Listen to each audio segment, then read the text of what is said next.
Hey there, this is Dave from My Own Devices audio channel. I started doing this in early 2020, and this is where I take you along on my ride through the amazing universe of new, used, and vintage hi-fi. I get into both analog and digital formats as they're both great in my opinion. So if this is your first time here, welcome, and I urge you to check out my collection of over 90 sublime episodes.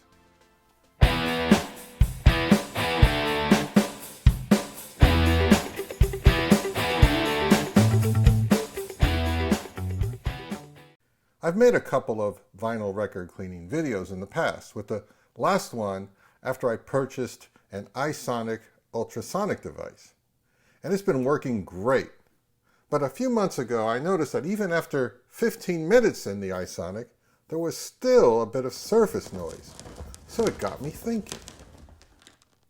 Well, I have a friend and neighbor named Ross who owns a VPI HW 16.5 record cleaning machine that is basically a rotating platter with a strong vacuum. And I asked Ross if I could borrow it to try out with my records, and he kindly said yes. During the first few months with the ultrasonic, I was cleaning them for about 15 minutes in the machine, and then I would raise them out of the water and let them drip dry for a while, and then put them in a rack to air dry. But because there was still a bit of surface noise, my thoughts were that there was probably some debris on the record surface that was drying back into the grooves. I made this video on the spur of the moment, so some of it could have been shot from better angles, and the sound is not up to my usual amazing standards. But you do get some spectacular shots of my elbows and forearms.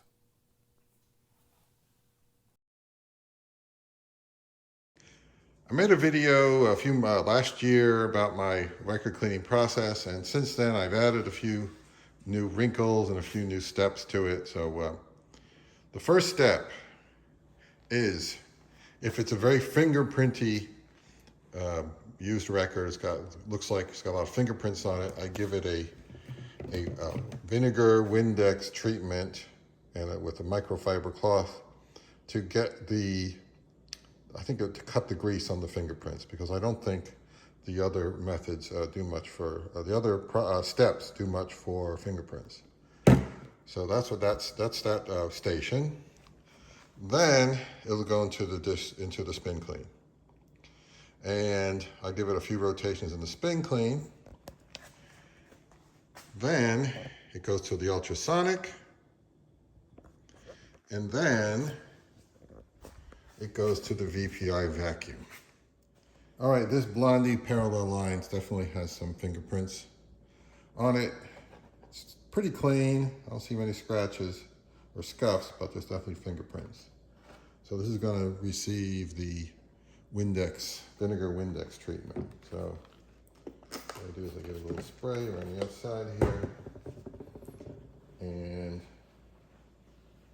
I give it a rotation around here with the microfiber cloth,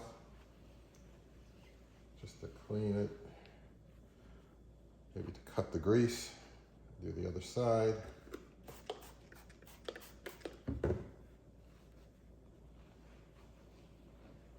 Make sure you use clean microfiber cloths.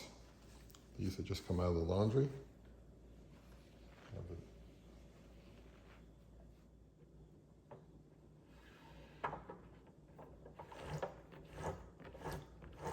They recommend 3 spins in each direction.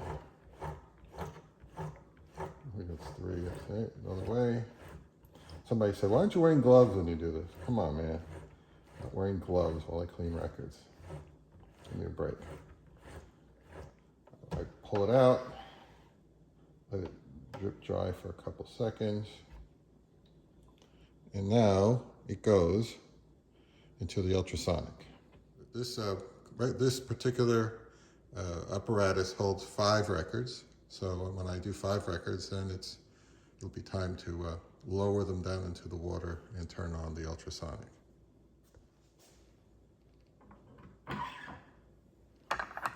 Then we have the 2 spacers that cover up the labels. And they go on top.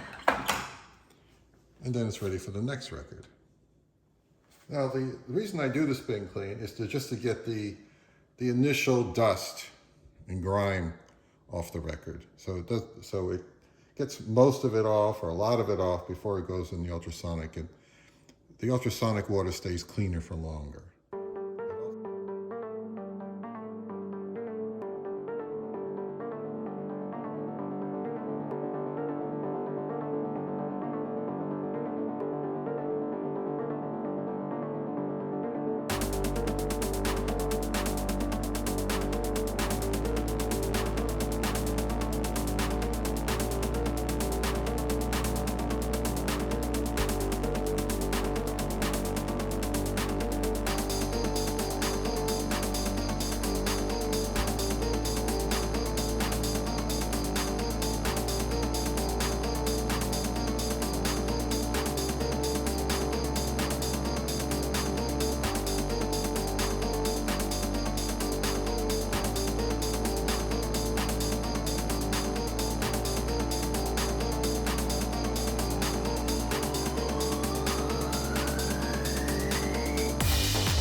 All right, 10 minutes is up.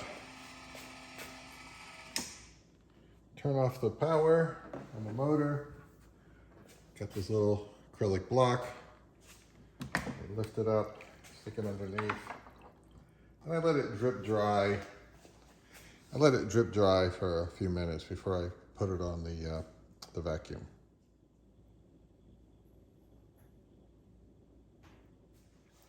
After a few minutes of drip drying, I take the wet record and put it on the vacuum. I don't use the VPI method with their cleaner and their brush. I just simply use this to vacuum the water off of the wet record. So after I put the record on the spindle there, this is the wand. This comes off, and if you look at it, it's got some little bit of dust from last time I used it, so I have to clean that off. So even after it's been ultrasonically cleaned, there's still some debris left on the record. To me, that tells me a lot. Why we need this step.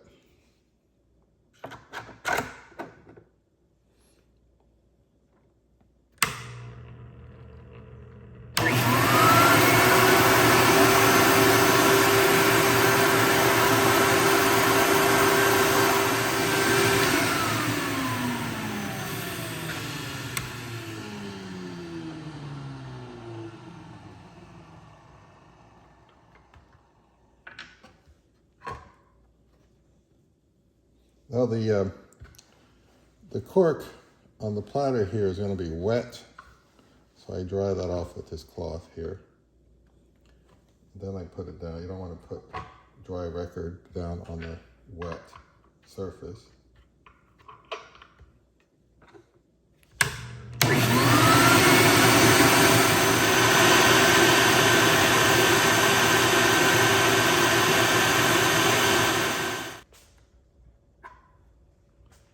Now the record is pretty dry now, but I still put it on the rack here just for that last little bit of moisture that might still be on here.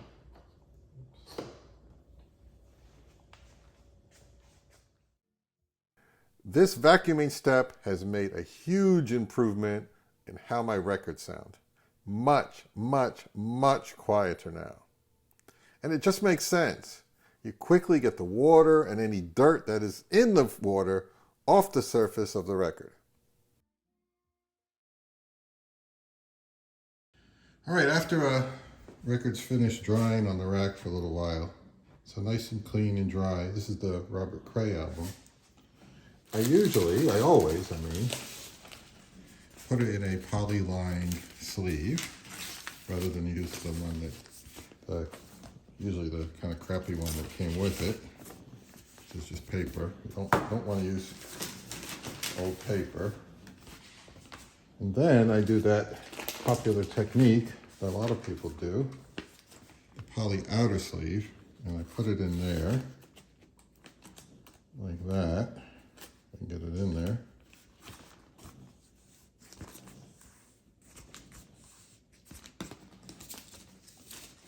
Then I take this and I slip it in the back like this. So now there's the Robert Cray album, and there's the clean album in the back, and I access it in the top like this.